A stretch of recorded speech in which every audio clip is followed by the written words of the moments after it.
Hi, thank you for joining us on Kurt's Cessna 120 Adventures. I thought it'd be kind of fun to take you on a scenic aerial tour of Los Angeles. These are some of the sights we see while flying around the West Los Angeles area. They're all within 30 minutes of Santa Monica Airport, our home base. Well, this is probably the most famous landmark around, the Hollywood sign. The sign was built in 1923 to promote a housing project called Whitley Heights and was only meant to last about a year and a half. This is about as close as most people can get to the sign, since you can't get very close by a car or by foot, and the airplane provides the best vantage point. It's on our starboard side as we approach Santa Monica Airport from the east, over downtown and Dodger Stadium, and when the pattern's very busy, we'll do an extended downwind out past Century City and sometimes as far as the sign before returning base. Over the hill in this picture, you can see the San Fernando Valley with Van Nuys, Whiteman, and Bob Hope airports, and just out of sight over the hill to the right is Universal Studios. The Santa Monica Pier and Boardwalk. Because of the nearby film industry, the pier and the Santa Monica Boardwalk are used a lot for TV and movie locations. It's in Forrest Gump, where Forrest runs to the west coast, turns around, and heads back east. The Bubba Gump Shrimp Company restaurant is actually on the pier, owned by the company that produced the film. The merry-go-round was built in 1922 and has 44 hand-carved horses and a real calliope. When we take off from runway 21 at Santa Monica, the pier is one of the first things we see, and at night with all the lights, it's really pretty. The Ferris wheel puts on a terrific light show. This is Los Angeles International Airport as seen from the Los Angeles Special Flight Rules area, sometimes referred to as the Corridor. The Corridor allows an easy transition for VFR flights through the LAX Class Bravo airspace. We fly the 132-degree radial from the Santa Monica VOR at 3,500 feet southeastbound and at 4,500 feet northwestbound. The clearance is not required, and we don't have to talk to LA Tower. The LAX Class B dominates the west side of Los Angeles, and we usually have to find a way to go around it and not through it. Of course, there are other routes available, and sometimes late at night, they may offer you a transition if you're talking to SoCal Departure and you get handed off to LAX. Melody Ranch, the Old West movie set, was owned by Gene Autry from 1953 until 1990. The town was built by Monogram Studios in 1931 and has been used in countless westerns throughout the years. The latest was Deadwood, the HBO miniseries. The town in this picture is the HBO Deadwood. A fire swept through the ranch in 1962, destroying most of the sets, but the devastated landscape worked out great for productions like Combat.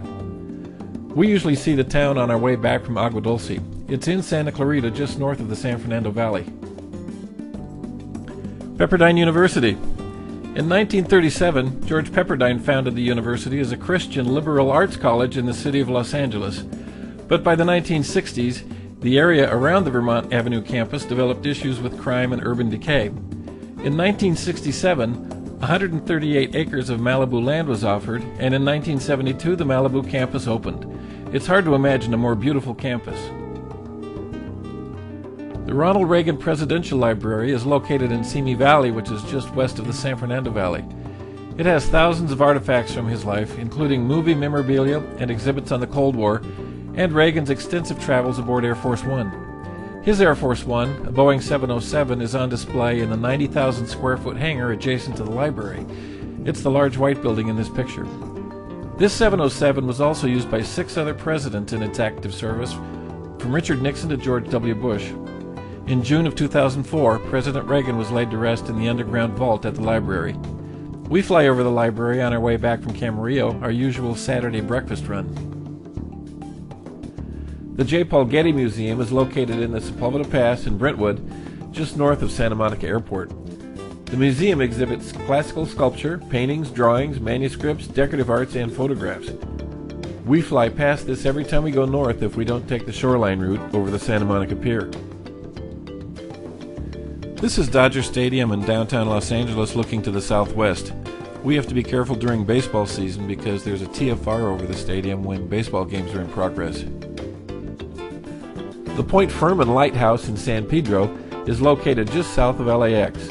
It was built in 1874 and served over 100 years as a navvy between the Channel Islands and as a guide into LA Harbor. Now it's a very nice park and a historical building. And this is LA Harbor, located in the city of Long Beach, and this is the view you'd see on your way to Catalina Island.